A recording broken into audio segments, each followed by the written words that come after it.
क्योंकि बहू झूठ नहीं बोलती। सुधा और राकेश के 3 बेटे थे।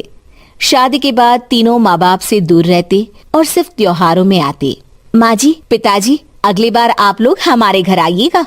अरे नहीं बहू, सब यही आ जाते हैं तो घर खिला खिला लगता है। हाँ बहू, तू हमेशा बुलाती है तो जरूर आएंगे तेरे पास भी। हाँ हाँ, दीदी का घर बड़ा जो है, सब कुछ आपने शादी के बाद दीदी को ही तो दे दिया था। हमें भी दिया होता तो हम भी बड़ा घर लेते। क्यों सुनील? अरे नहीं, पापा ने सबको एक बराबर ही दिया है। छोटी बहू, क्या चाहिए तुम्हें, बोलो। वो आपके सोने की चेन वाली घड़ी है ना, वो अगर आप मुझे। तभी वहाँ मजली बहू भी आ जाती है। और मुझे ना आपका मंगलसूत्र कितना लंबा, सुंदर और भारी भी है। अरे हाँ हाँ, तुम दोनों को ही दूंगी बहू, चिंता न करो। चलो अब खाना लगाओ, खाना खाया जाए। सभी मिलकर खाना खाते हैं कि पड़ोसन आ जाती है। अरे सुधा बहन, थोड़ी चीनी तो देना, घर में शक्कर नहीं है और मेहमान सर पर बैठे हैं। अरे छोटी बहू, चाची को शक्कर तो दे दो। अरे मजली दीदी, आप दे दीजिए ना, मैं यहाँ कम आती हूँ तो मुझे पता ही नहीं है कि सासू माँ सारी चीजें कहाँ रखती है। और तुम, मैं कौन सा यहाँ रोज शक्कर फाँकने के लिए आती हूँ, मुझे भी नहीं है पता। तभी बड़ी बहू हाथ में चीनी की कटोरी लेकर आती है। चाची, शक्कर आप लोगों का बड़ा सहारा है माँ जी और पिताजी को, वरना हम लोग तो यहाँ रहते ही नहीं।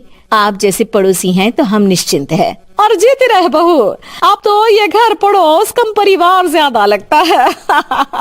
सुधा अपनी बड़ी बहू को देखकर बहुत खुश रहा करती थी। वो उससे अक्सर घंटों बात भी किया करती, लेकिन दोनों दूसरी बहुओं का भी वो समझती थी कि शायद छोटी है, वक्त आने पर संभल जाएंगी। समय आ जाता है जब सभी को वापस जाना होता है।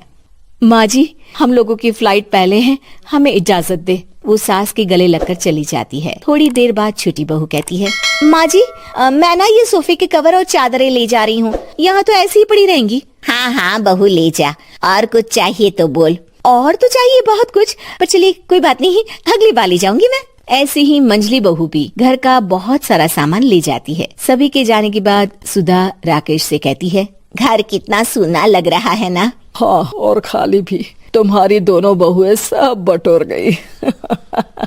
अरे ठीक है ना, हम दोनों ही तो हैं, कितना सामान लगेगा। फिर उन लोगों की नई गृहस्थी, इतना मत सोचा करे। समय बीतता है। ऐसे ही हर साल त्योहारों में सुधा और राकेश के बच्चों की बहू आते और जाते वक्त ढेर सारा सामान पैक कर कर ले जाती। लेकिन कुछ ही सालों में सुधा का देहांत हो जाता है।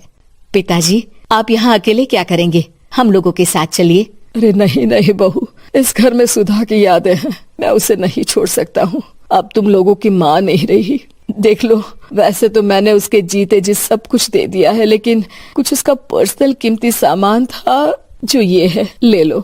सामान में होती है एक घड़ी और एक मंगलसूत्र। माँ जी ने कहा था कि वो ये घड़ी मुझे देंगी। हाँ हाँ पिताजी, माँ ने सबके सामने ये घड़ी सरिता को देने के लिए कहा था। उठा लो सरिता माँ की घड़ी। अब क्या था, छोटी बहू फट से घड़ी उठा लेती है। और पिताजी, ये मंगलसूत्र तो माँ ने मुझे ही देने को कहा था, याद है ना। वो सभी की ओर इशारा करती है। तू भी ले ले ये हार बेटा, कोई बात नहीं।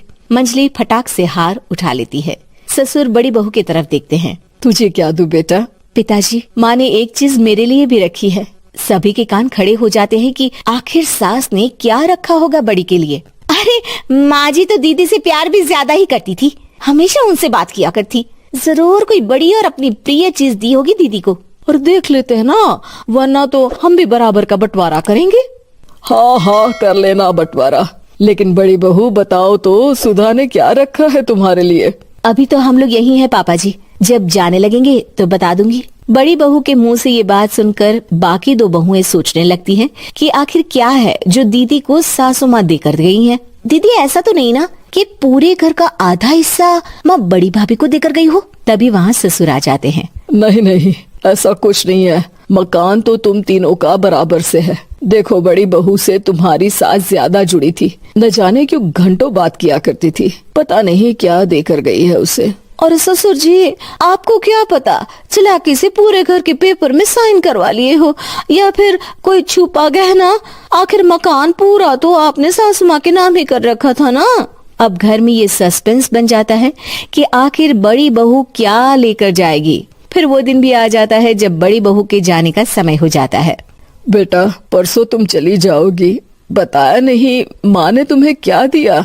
घड़ी और हार जो बेशकीमती था और तुम्हारी सास को सबसे ज्यादा प्रिय था, उसका तो बंटवारा भी हो चुका है। अब तुम्हारी बारी। हाँ पिताजी, आज मैं ये बात बताने ही वाली थी। माँ ने मुझे उससे भी बेशकीमती चीज दी है और वो है आप। आपसे अधिक प्रिय उन्हें कुछ नहीं था।